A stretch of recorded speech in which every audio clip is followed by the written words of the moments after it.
Good morning. I'd like to read 1 Peter chapter 3, verses 17 through 22. 1 Peter chapter 3, verses 17 through 22. I'll be reading out of the NIV. For it is better, if it is God's will, to suffer for doing good than for doing evil. For Christ also suffered once for sins, the righteous for the unrighteous, to bring you to God. He was put to death in the body, but made alive in the spirit. After being made alive, he went and made proclamation to the imprisoned spirits, to those who were disobedient long ago, when God waited patiently in the days of Noah while the ark was being built. In it, only a few people, 8 in all, were saved through water. And this water symbolizes baptism that now saves you also.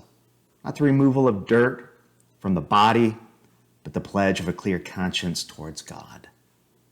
It saves you by the resurrection of Jesus Christ, who has gone into heaven and is at God's right hand, with angels, authorities, and powers in submission to him. This is the word of the Lord. Thanks be to God.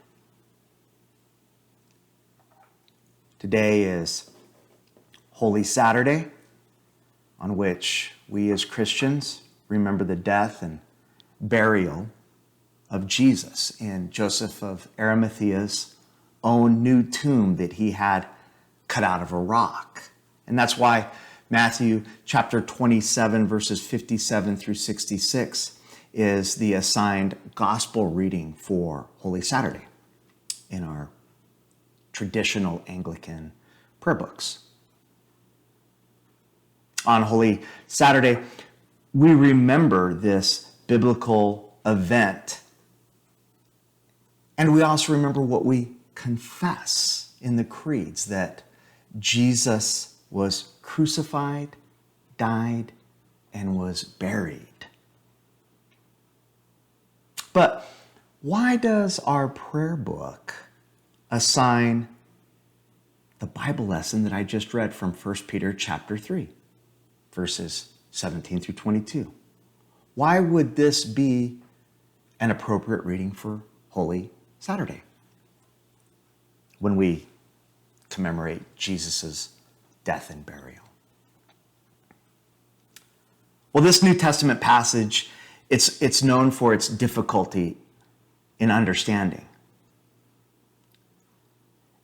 And I think there is an interpretation to 1 Peter chapter 3, verses 17 through 22 that both reveals the wisdom behind it being an assigned reading in our prayer book for Holy Saturday, and an interpretation that also sheds light on that line in the Apostles' Creed that we recite, that Jesus descended to the dead, which is really what is intended in our old English prayer book rendering, that Jesus descended into hell. Hell in that context means the underworld, Sheol, Hades. It's a place of the dead. And so that's how hell's to be understood in that line of the Apostles' Creed, that Jesus descended into dead. He was dead. Any notion of Jesus experiencing abandonment by God in torment is not what we remember today. No, that occurred on the cross, in which Jesus lamented in the words of Psalm 22, my God, why have you forsaken me?" That's the torment or hell or abandonment by God that Jesus experienced on the cross, which we meditated on yesterday on Good Friday. So that's not today. We're looking at Jesus, who is truly dead and buried. So while I can't go into the complexities behind the various interpretations of this passage from 1 Peter in a brief video like this. Maybe I can highlight a few things from the NIV that may help us understand why 1 Peter chapter 3, verses 17 through 22 is in the Book of Common Prayer as a New Testament Bible lesson for Holy Saturday. First, if you go to verses 18 and 19, if you look in your NIV Bible, you'll probably see a little note at the bottom with the letter D. It's at the bottom of our Bibles, probably on the right-hand side of your page. And that little note for verses 18 and 19 of 1 Peter chapter 3, in my opinion, it provides a better translation for our purposes in understanding this passage today. And that alternative translation would read in 1 Peter chapter 3, verses 18 and 19, that Jesus was put to death in the body, but made alive in the spirit, in which also he went and made proclamation to the imprisoned spirits. Other Bible translations have it written that way. And so I think that that's a little bit more accurate, that Jesus was made alive in the spirit, in which he also went and made proclamations to the imprisoned spirits. Spirits, also in verse 19, I think the Greek word there seems to indicate non-human beings.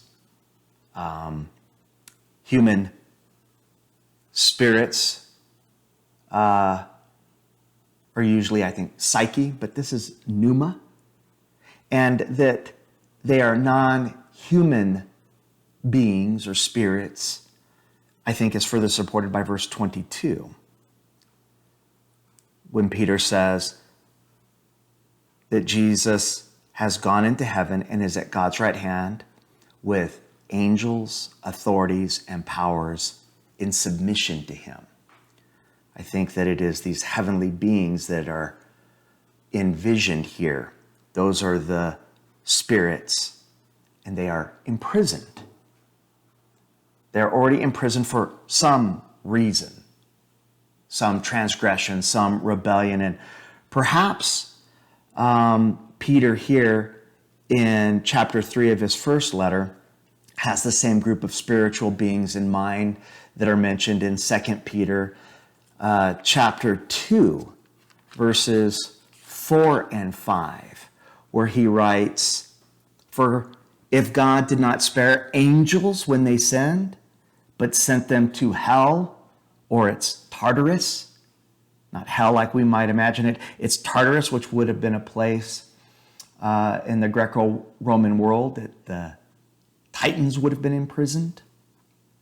So, "For if God did not spare angels when they sinned, but sent them to Tartarus, putting them in chains of darkness or in gloomy dungeons," description of Tartarus, "to be held for judgment, if he did not spare the ancient world when he brought the flood on its ungodly people, but protected Noah, a preacher of righteousness, and 7 others." So if this is the context, if these are the same angels who had sinned and put in chains in Tartarus, in gloomy dungeons, well, then what might be behind 1 Peter chapter 3, verses 17 through 22 is an ancient way of interpreting Genesis chapter 6, verses 1 through 4. And an ancient way of understanding that passage back in Genesis chapter 6 was that the sons of God who went to the daughters of humans, well, they were similar to these heavenly beings, these angels who were imprisoned, or in 1 Peter chapter 3, verse 22, the angels, authorities, and powers that had sinned in some way, that had rebelled, and that are now imprisoned in gloomy darkness, in chains. Now, if this is what lies behind 1 Peter chapter 3, verses 17 through 22, well, then today on Holy Saturday, we contemplate a victory that is being proclaimed in the invisible spiritual realm, proclaimed to imprisoned and chained rebellious heavenly beings that their judgment is now imminent by the death and burial of Jesus. But of course, for us, there's more for us as rebellious human beings that seek redemption of our bodies and life from illness, sickness, and death.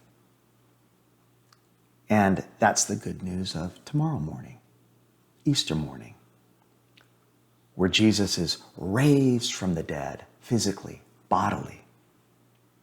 And we who have been crucified, died, and buried with Christ will rise with him by the power of the Holy Spirit with redeemed, new, eternal resurrection bodies like Christ's. And so I hope that you are able to join us tomorrow for our Easter service. A link will be provided with this video. And also, just a few notes for our congregation. I want to congratulate Peter and Susan for their new status as grandparents. KT is pregnant with Colton, who seems healthy and who is anticipated to come into our world in August. So congratulate them and pray for KT's and Colton's safety during this time. And also, be assured of my prayers for you, my availability to you. Please remember one another, reach out, make contact, and also please remember faithful giving during this time. I know that many are struggling, and we just pray that we can all walk together through this time of disorientation. Peace be with you.